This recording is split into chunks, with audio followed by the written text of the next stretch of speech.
ব্রিটেনে তারেক রহমান ও তার স্ত্রীর ব্যাংক হিসাব জব্দের আদেশ ঢাকার আদালতের। স্বরাষ্ট্র মন্ত্রণালয়ের মাধ্যমে পাঠানো হবে ব্রিটিশ অ্যাটর্নি জেনারেলের কার্যালয়ে। নুসরাত হত্যার আসামিদের জবানবন্দিতে বারবার নাম এলেও ধরাছোঁয়ার বাইরে রুহুল আমিন। গ্রেপ্তারের পাশাপাশি মাদ্রাসা কমিটি বাতিলের দাবি সব পক্ষের। রাজধানীতে অসহ্য গরমে ডায়রিয়ার প্রকোপ। আক্রান্তদের বেশিরভাগই বয়স্ক। বিশুদ্ধ পানি পানের পরামর্শ চিকিৎসকদের। এবং 3 হাত ঘুরে উন্নত বিশ্বে যাচ্ছে বাংলাদেশের সোনালী আঁশ পাট। ন্যায্য দাম থেকে বঞ্চিত চাষিরা, পরিকল্পনায় ঘাটতির অভিযোগ বিদেশি ক্রেতাদের।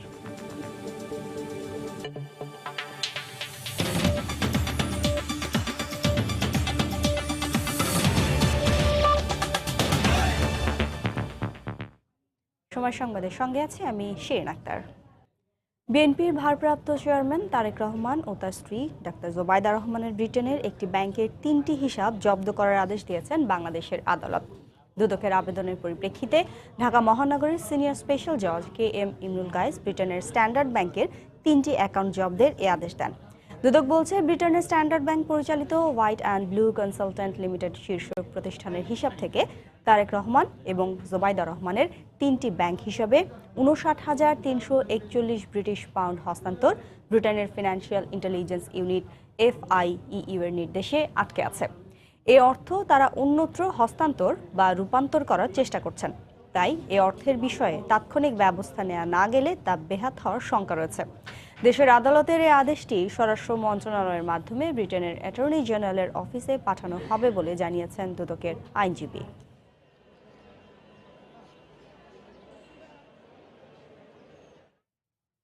ফেনী সোনাগাজী ইসলামিয়া ফাজিল মাদ্রাসার অধ্যক্ষ সিরাজ তার 1.5 যুগের অপকর্মের সাম্রাজ্য সুরক্ষায় ব্যবস্থাপনা পরিচালনা কমিটির সহসভাপতি হিসেবে সোনাগাজী উপজেলা আওয়ামী লীগ সভাপতি রুহুল আমিনকে নিয়ে আসেন গত বছর। সিরাজ গ্রেপ্তারের পর তার মুক্তির দাবিতে যে মিছিল বের হয়, এর নেপথ্যে ছিলেন সহসভাপতি।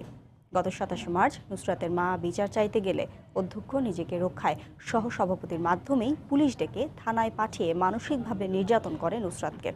ফোনালাপ ও আসামিদের স্বীকারোক্তিমূলক জবানবন্দিতে রুহুল আমিনের নাম উঠে এলেও অজ্ঞাত কারণে তিনি এখনও ধরাছোঁয়ার বাইরে। তাকে দ্রুত গ্রেপ্তারের পাশাপাশি কমিটি বাতিলের দাবি সব পক্ষের। জুলহাস তালুকদারের ক্যামেরায় বখতিয়ার মোল্লার রিপোর্ট। 2001 সালের 1 জুন অভিজ্ঞতার জাল সনদ দিয়ে উপদাক্ষ হিসেবে যোগদানের মধ্য দিয়ে সিরাজের শুরু হয় ফেনীর সোনাগাজী ইসলামিয়া ফাজিল মাদ্রাসার অপকর্মের পথ চলা। জামায়াতের রোকন থেকে 2016 সালে বহিষ্কৃত হলেও সব আমলেই তার অপকর্ম অব্যাহত রাখেন আজ্ঞাবহ ম্যানেজিং কমিটির মাধ্যমে। অধ্যক্ষ মোহাম্মদ সিরাজউদ্দৌলা পূর্বে সেই জামাত ইসলাম করতেন, যে সময় বিএনপি ক্ষমতা ছিল তখনও তিনি বিএনপি করতেন, পরে যখন আওয়ামী লীগ ক্ষমতা আসছেন আওয়ামী লীগে যোগদান করেছেন। তার উপকর্ম সুরক্ষার জন্য সরকার দল সমর্থন করে। গত বছরের সেপ্টেম্বরে রুহুল আমিন সহসভাপতি হবার পর অধ্যক্ষের অপকর্ম বেড়ে যায়। যৌন নিপীড়নের বিচার চাওয়ায় গত অক্টোবরে এক ছাত্রীর পরিবারকে হয়রানির মুখে পড়তে হয়, আর প্রতিবাদ করায় প্রাণ দিতে হয় নুসরাতকে। শিক্ষক নেতার দাবি, রুহুল আমিনের প্রশ্রয়ে অধ্যক্ষ সিরাজের পক্ষে 28 মার্চ নুসরাতের খুনের অন্যতম আসামি নুরুদ্দিনের নেতৃত্বে বিক্ষোভ সমাবেশ হয়। ম্যানেজিং কমিটির উদ্যোগে যখন মিছিল হয়, এখানেই যদি আশ্রয় প্রশ্রয় না দিতেন, উৎসাহিত না করতেন, তাহলে কোনো অবস্থায় এই মেয়েটির হত্যাকাণ্ড পর্যন্ত পরিণাম ফলের দিকে যেতে হতো না। রুহুল আমিন অবশ্যই দলকে ব্যবহার করে, রাজনৈতিক শক্তিটাকে ব্যবহার করে সিরাজুল্লাহকে সে অপকর্মের কাজে অনুপ্রেরণা জুগিয়েছে। সে আলোকে সিরাজুল্লাহ গং এই জঘন্য অপকর্ম করেছেন। নুসরাত হত্যা মামলার আসামি নুরুদ্দিন ও শাহাদাত হোসেন শামীমের আদালতের স্বীকারোক্তিতেও উঠে আসে রুহুল আমিনের নাম। শিক্ষাবিদের মতে ঘটনার পারিপার্শ্বিকতায় রুহুল আমিনকে গ্রেফতার করা দরকার। ওনার জানা মতে এই ঘটনাটা ঘটেছে, আইন শৃঙ্খলা রক্ষাকারী বাহিনী ওনাকে এখনো কেন অ্যারেস্ট করছেন না? আমার তো মনে হয় এই সময়টা চলে এসছে ওনাকে জিজ্ঞাসাবাদের মুখোমুখি করার। তাহলে এর সাথে আরও কারা জড়িত আছে কিনা, আমাদের নিরাপত্তার জন্যই এটি প্রয়োজন। তবে সহসভাপতি রুহুল আমিনের দাবি, তার বিরুদ্ধে ষড়যন্ত্র করা হচ্ছে। যে বক্তব্যটা তারা দিয়েছে যে আমার সাথে কথা হয়েছে, সেটা আমি জানি না। পলাই যাবে এরকমের তো কোনো ইয়া নেই, এরকমের সিচুয়েশন তো নাই। আর পলাই যাব আমি একথা কেন বলুন? যে এখন যেটা হইতেছে আমি মনে করি যে কি সেটা তো হলো ষড়যন্ত্র। আর এই আইনজীবী মনে করেন দীর্ঘদিন ধরে যৌন নিপীড়ন প্রতিরোধে ব্যর্থ ম্যানেজিং কমিটি অবিলম্বে বাতিল করা দরকার। কমিটি বাতিল হওয়া উচিত, যেহেতু কমিটির কয়েকজন সদস্য অলরেডি এই নারকীয় ঘটনার সাথে জড়িত আছে। এই জড়িত লোকগুলোর মাধ্যমে যদি এই প্রতিষ্ঠান পরিচালিত হয় তাহলে এই প্রতিষ্ঠানের জন্য অভিভাবক, শিক্ষার্থী সবার জন্য একটা হুমকি। নুসরাত হত্যা মামলার ঘটনায় এই পর্যন্ত গ্রেফতার করা হয়েছে 17 জনকে। এদের মধ্যে এজাহারভুক্ত 8 জনই গ্রেফতার হয়েছে। আদালতে স্বীকারোক্তি দিয়েছে 4 জন। বখতিয়ার মুন্না, সময় সংবাদ, ফেনী। মাদ্রাসা শিক্ষক আব্দুল কাদেরের বাড়িতেই চূড়ান্ত হয় নুসরাত জাহান রাফিকে হত্যার পরিকল্পনা। আদালতে জবানবন্দিতে একথা জানিয়েছে মামলার অন্যতম আসামি কাদের। গতরাতে পিবিআইয়ের সংবাদ সম্মেলনে এ তথ্য জানানো হয়। এর আগে বিকেল 3:30টায় তাকে ফেনীর জ্যেষ্ঠ বিচারিক হাকিম আদালতে হাজির করা হয়। এ সময় আদালতে হত্যার পুরো পরিকল্পনা ও নিজের সম্পৃক্ততার বিষয়ে বর্ণনা করে সে। মাদ্রাসা শিক্ষক আব্দুল কাদের হত্যার দিন গেটে পাহারার দায়িত্বে ছিলেন। আগের রাতে তার শয়নকক্ষে বসেই নুসরাতকে হত্যার পরিকল্পনা চূড়ান্ত করে 12 জন আসামি। তিনি প্রিন্সিপাল মহোদয়ের ঘনিষ্ঠ সহচর, এই হত্যাকাণ্ড পরিকল্পনাকারীদের অন্যতম একজন। সে নিজেকে জড়িয়ে তার দোষ স্বীকার করে বিজ্ঞ আদালতে স্বীকারোক্তিমূলক জবানবন্দি দিয়েছে। এদিকে নুসরাত হত্যাকাণ্ডে অর্থ লেনদেনের বিষয়ে অনুসন্ধানে নেমেছে সিআইডি। অসহ্য গরম আর নিরাপদ পানির অভাবে রাজধানীতে ডায়রিয়ার প্রকোপ দেখা দিয়েছে। আক্রান্তের 30% শিশু হলেও বেশিরভাগই বয়স্ক রোগী। সমস্যা সমাধানে পানির বিশুদ্ধতা নিশ্চিত হয়েই পান করার পরামর্শ চিকিৎসকদের। পাশাপাশি শরীরে দ্রুত পানি শূন্যতার পাশাপাশি ডায়রিয়ার লক্ষণ দেখা দিলেই রোগীকে নিকটবর্তী স্বাস্থ্যকেন্দ্রে নিয়ে যাওয়ার আহ্বান চিকিৎসকদের। মোহাম্মদ শাহিনের ছবিতে দেখুন মুজাহিদ শুভর রিপোর্ট।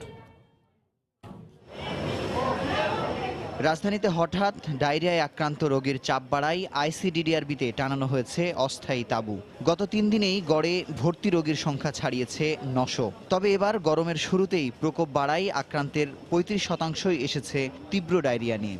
শারীরিক অবস্থা এত পরিমাণে খারাপ হয়েছিল যে আমি আসলে যে এখানে এসে দাঁড়াবো সে শক্তি আমার ছিল না। বড় ভাই বাসায় আসার পরে ফুটানো পানি বাবা খায় নাই, এই কারণে এই সমস্যাটা হয়েছে। আমাদের কোম্পানিটা 6-7 জনের অবস্থা দাঁড়িয়ে হয়েছে। গরমে পিপাসার্ত মানুষের পানির চাহিদা বাড়লেও বিশুদ্ধ পানির সরবরাহ বাড়ে না সেইভাবে। প্রয়োজন মেটাতে নিরাপদ অনিরাপদ বাছবিচার না করায় পানিবাহিত এই রোগে সহজেই ধরাশায়ী হন রোগীরা। বাসা থেকে যেটুকু পানি নিয়ে আসছিলাম ওটুকু শেষ, তো এখন ইনস্ট্যান্ট যে পানিটা খাবো এটা তো এখানে দেখতেই পাচ্ছেন কি অবস্থা। সবটা তো আমি জাজ করতে পারবো না কোনটা বিশুদ্ধ কোনটা খারাপ। এখন বাঁচার জন্য তো দোকান থেকে কিছু কিনা হলেও খাইতে হবে। পানির পিপাসা পাইলে যখন সামনে যেই পানিগুলো পাই নিরাপদ না হলে ওইগুলোই খাই। চিকিৎসকরা বলছেন গরমে ডায়রিয়ার ব্যাকটেরিয়ার প্রজনন বেড়ে যায় ব্যাপকভাবে। তাই এ সময় পচা বাসি খাবার পরিহার, ফুটানো পানি পান ও বেশি বেশি হাত ধোয়ার পরামর্শ চিকিৎসকদের। ছোট বাচ্চাদের শুধুমাত্র বুকের দুধ খাওয়ানো উচিত এবং বিশুদ্ধ পানি খুঁজে সেটা পান করা উচিত বা ব্যবহার করা উচিত। তো এটা ছাড়া আর কোনো বিকল্প নাই। বাসি পচা যে খাওয়াগুলো আছে সেই খাওয়াগুলো কোনোভাবেই খাওয়া যাবে না। এবং খাওয়া তৈরির ক্ষেত্রে বিভিন্ন রেস্টুরেন্ট সহ বিভিন্ন জায়গায় তৈরির ক্ষেত্রে তারা যেন প্রপারলি হাইজিন মেনটেন করে, কারণ এটা যেহেতু মুখ এবং বায়ুপথের যে জীবাণুগুলো সেগুলো দিয়ে সংক্রমিত হয়। আইসিডিডিআরবিতে ভর্তি হওয়া 65 থেকে 70% বয়স্ক রোগী। কাজের কারণে বাইরে থাকা যাদের অধিকাংশই নিরাপদ পানি থেকে বঞ্চিত হচ্ছেন। গরমের এই সময়ে তাই প্রয়োজনীয় পরিমাণ বিশুদ্ধ পানি সঙ্গে নিয়ে বাইরে বের হবার পরামর্শ বিশেষজ্ঞ চিকিৎসকদের। মুজাহিদ শুভ, সময় সংবাদ, ঢাকা। পৃথিবী জুড়ে জলবায়ু পরিবর্তন ও পরিবেশ দূষণ নিয়ে বাড়ছে সচেতনতা। প্লাস্টিক ও কাঠ ব্যবহারের পরিবর্তে পরিবেশ বান্ধব উপাদান ব্যবহারের দিকে ঝুঁকছে বিশ্ববাসী। আর এক্ষেত্রে বড় উপাদান হয়ে দাঁড়িয়েছে বাংলাদেশের সোনালী আঁশ পাট। বিশ্বজুড়ে পাটের চাহিদা ক্রমবর্ধমান হলেও নানা জটিলতার কারণে 3 হাত ঘুরে বাংলার পাট যাচ্ছে উন্নত বিশ্বে। ফলে ন্যায্য মূল্য থেকে বঞ্চিত হচ্ছেন পাট চাষিরা। যদিও পাট চাষিদের জন্য আশার কথা শোনাচ্ছেন কর্তৃপক্ষ। বাংলাদেশের পাটের সমস্যা ও সম্ভাবনা নিয়ে পারমিতা হিমের 2 পর্বের ধারাবাহিক প্রতিবেদনের আজ দেখুন প্রথম পর্ব। In July 2016 because of the Holi bakery attack. But then I came back to Bangladesh কুয়েন্টিন ম্যাটিয়েস যে প্রতিষ্ঠানে পাট নিয়ে কাজ করছেন, ফ্রান্সের সে প্রতিষ্ঠানের নাম গোল্ড অফ বাংলাদেশ। বাংলাদেশের পাটকে তারা গোল্ড বা সোনা মনে করছেন, কেননা এর রয়েছে অমিত সম্ভাবনা। আমি মনে করি পরিবেশ দূষণ কমাতে পাট এমন একটি অমূল্য সম্পদ যেটি থেকে অনেক কিছু তৈরি করা সম্ভব। এমন সম্পদ যাদের আছে তারা একে সঠিকভাবে কাজে লাগালে ব্যাপক অর্থনৈতিক উন্নয়ন করা সম্ভব। নেটআপ ফাইবার নামে এই প্রতিষ্ঠানে ফ্লেক্স এবং পাট থেকে ইউরোপের অধিকাংশ গাড়ির অভ্যন্তরীণ অংশ তৈরি হয়। তবে পাটকে বেশি গুরুত্ব দিচ্ছে তারা, কেননা এটি ফ্লেক্সের চেয়ে সস্তা ও ওজনেও হালকা। এই প্রতিষ্ঠানের প্রধান নির্বাহী বললেন, বাংলাদেশের পাট তারা কিনছেন বেলজিয়ামের একটি কোম্পানি থেকে। বেলজিয়ামের সে কোম্পানি পাট কিনে থাকে ভারতীয় কোম্পানি থেকে। যে বিষয়টির দিকে আমরা সবচেয়ে গুরুত্ব দেই সেটা হলো পাটের নিরবচ্ছিন্ন সরবরাহ ও গুণাগুণ। এটি নিশ্চিত করার জন্যই আমরা বিদেশি কোম্পানি থেকে বাংলাদেশের পাট কিনছি। পাটের গুণগত মান নিশ্চিত করার ক্ষেত্রে বাংলাদেশের বাধাগুলো কি, বলছেন বাংলাদেশ পাট গবেষণা ইনস্টিটিউটের মহাপরিচালক। পার ডে যদি 20 টন যদি প্রোডাকশন ক্যাপাসিটি হয়, সেখানে মিনিমাম 4 জন টেক্সটাইল ইঞ্জিনিয়ার সেখানে থাকতে হবে, গ্র্যাজুয়েট। সেই সংখ্যা অনুপাতে ডিপ্লোমা ইঞ্জিনিয়ার থাকতে হবে। হোল খোঁজ নিয়ে দেখেন জুট সেক্টরে তাদের সুযোগ সুবিধা বা স্যালারি এত কম দেওয়া হয়, যার কারণে সেখানে কেউ থাকতে চায় না, এবং থাকে না বিধায় এই ইন্ডাস্ট্রিগুলো বহুমুখী পাট পণ্য উৎপাদনের জন্য যে কোয়ালিটি মেনটেন করতে হয়, সেই মেনটেনটা হয় না। পাটের ন্যায্য মূল্য থেকে বঞ্চিত হচ্ছেন আমাদের পাট চাষিরা। বিষয়টি নিয়ে কি বলছেন কারিম ও কুইন্টেন। পাটের বাজারে মধ্যস্বত্বভোগীদের দৌরাত্ম্য খুব বেশি। কৃষক আর ক্রেতার মাঝখানে বেশি লোক থাকলে কৃষক তো ন্যায্য মূল্য বঞ্চিত হবেই। পাটের বাজারের পুরো নেটওয়ার্ক ঢেলে সাজাতে হবে। দেখেন, পাট খাতে যে ধরনের বড় লক্ষ্য ও পরিকল্পনা নিয়ে আগানো দরকার, বাংলাদেশের সেখানে বিশাল ঘাটতি রয়েছে। বাংলাদেশ পাটকল কর্পোরেশনের চেয়ারম্যান বলেন, বিশ্বব্যাপী পাটের ক্রমবর্ধমান চাহিদা সম্পর্কে তারা অবগত রয়েছেন। কাঁচা পাট আমরা রপ্তানি করতে চাই না, কারণ নতুন নতুন উদ্ভাবনীমূলক প্রকল্পগুলি যখন বাস্তবায়ন শুরু হবে, কমার্শিয়াল প্রোডাকশনে যাবে, তখন আমাদের লোকাল পাট ডিমান্ড অনেক বেড়ে যাবে। এই জেনারেশনটাকে আমরা হাইলি স্কিল্ড একটা ম্যান পাওয়ার হিসাবে তৈরি করতে চাই। পাট যে বাংলাদেশের সোনালী আঁশ, সেটি আরেকবার প্রমাণিত হলো এই ইউরোপে এসে। ফ্রান্সের নরম্যান্ডির এই ফ্যাক্টরিতে তৈরি হচ্ছে পাট থেকে ইউরোপের সমস্ত গাড়ির ভেতরের যন্ত্রাংশগুলো। এই ফ্যাক্টরির প্রধান নির্বাহী বলেছেন, বাংলাদেশ যদি সরকার এবং কৃষকদের মধ্যে সমঝোতা আরও বাড়াতে পারে এবং পাট শিল্পে মধ্যস্বত্বভোগীদের দৌরাত্ম্য কমাতে পারে, তাহলে নতুন দিগন্ত দেখবে বাংলাদেশের পাট শিল্প। ফ্রান্সের নরম্যান্ডির নেট ক্যাপ ফাইবার থেকে পারমিতা হিম, সময় টেলিভিশন। রমজান মাস সামনে রেখে রাজধানীর সবজির বাজার চড়া। তবে বিক্রেতাদের যুক্তি, ঘন ঘন বৃষ্টিতে নষ্ট হয়েছে সবজি ক্ষেত। আবারও কোনো কোনো বিক্রেতার দাবি, বাড়েনি বরং কমতির দিকে সবজির বাজার। মাছের সরবরাহ কম, তাই দাম বেশি। আর শবে বরাত সামনে রেখে খাসির মাংসের দাম বেড়েছে। রাজধানীর মহাখালী কাঁচা বাজার ঘুরে রিপোর্ট করেছেন কামরুল হাসান সবুজ। দেখে বোঝার উপায় নাই সবজির ঘাটতি রয়েছে বাজারে, তবুও দাম বাড়তি। কারণ হিসেবে চাহিদা যোগানের হেরফেরকেই সামনে টানলেন বিক্রেতারা। আবার অনেক দোকানে শোনা গেল দাম বরং কিছুটা কমেছে গেল সপ্তাহের তুলনায়। কাঁকরোল 120 টাকা কেজি, সিম 60 টাকা কেজি, করলা হয়েছে 70 টাকা কেজি, মরিচ 80 টাকা কেজি। সবকিছুর দামে 10 থেকে 20 টাকা গত সপ্তাহ থেকে এই সপ্তাহ একটু কম। সবজির দাম গত সপ্তাহে এই সপ্তাহে একটু বেশি। আরো লাউ মনে করেন যে গত সপ্তাহ ছিল 60 টাকা, এই সপ্তাহ 70-80 টাকা। পটল 50 টাকা। দাম নিয়ে বিক্রেতাদের নানা মত থাকলেও সকাল সকাল বাজারে এসে নিরুপায় হওয়ার কথা জানালেন ক্রেতারা। দামাদামি করতে হয়, যেটা আসলে খুব একটা ভালো লাগে না। আমরা যারা ক্রেতা বাজারে আসলে অসহায় হয়, আমাদের কিছু করার থাকে না, নিতেই হবে। সরবরাহ কমের দাবি করে দাম বাড়তির কথা জানালেন মাছ বিক্রেতারা। এখানেও অসহায় ক্রেতা। আগে থেকে 20-30 টাকা বেশি দেখা গেছে, কোন কোন আছে 50 টাকা বেশি। রুই মাছ 250 টাকা কেজি বিক্রি হচ্ছে, গ্লাস কাপ 220 টাকা, পাবদা 450 টাকা। মাছের বাজারের যে অবস্থা, এটা আসলে মানুষের নাগালের বাইরে অনেকটা। আর মাংসের বাজারে পহেলা বৈশাখের আগ থেকে কেজিতে 50 টাকা পর্যন্ত বেড়েছে খাসির মাংসের দাম। 650 হলো বকরি, খাসির গোশত হলো 780 টাকা। এই 50 টাকা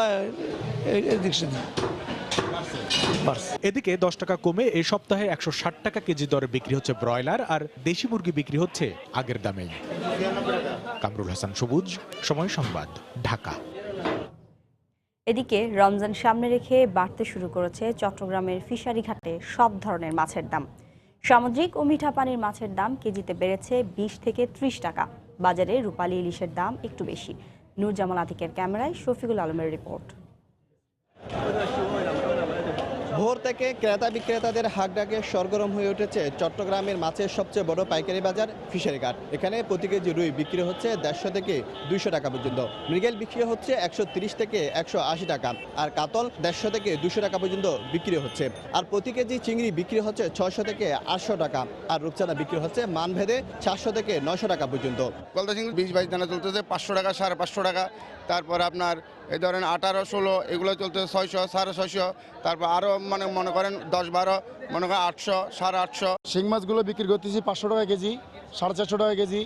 গলদা চিংড়ি 450, 550, 700। এদিকে বঙ্গোপসাগরে ধীরে ধীরে পড়তে শুরু করেছে জেলেদের জালে রূপালী ইলিশ।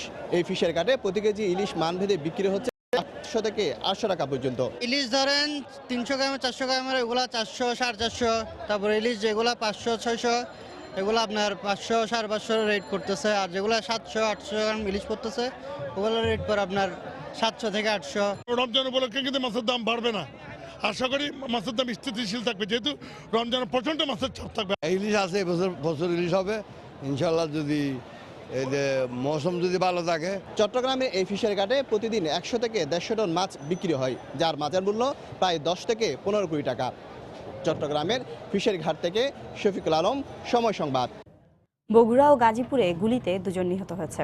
আইন শৃঙ্খলা রক্ষা বাহিনীর দাবি, নিহতরা চিহ্নিত সন্ত্রাসী এবং অস্ত্র ব্যবসায়ী, মারা গেছে বন্দুকযুদ্ধে। ঘটনাস্থল থেকে অস্ত্র ও গুলি উদ্ধার করা হয়। পুলিশ জানায়, বৃহস্পতিবার মধ্যরাতে বগুড়া সদর উপজেলার ধরমপুর এলাকায় একদল সন্ত্রাসীর মধ্যে গোলাগুলি হচ্ছে এমন তথ্যের ভিত্তিতে অভিযান চালানো হয়। এ সময় উপস্থিতি টের পেয়ে পুলিশকে লক্ষ্য করে গুলি ছোড়ে তারা। পুলিশও পাল্টা গুলি করে। পরে ঘটনাস্থল থেকে স্বর্গ নামে একজনকে গুলিবিদ্ধ অবস্থায় উদ্ধার করে শহীদ জিয়াউর রহমান মেডিকেল কলেজ হাসপাতালে নেওয়া হয়। ভোরে সেখানে তার মৃত্যু হয়।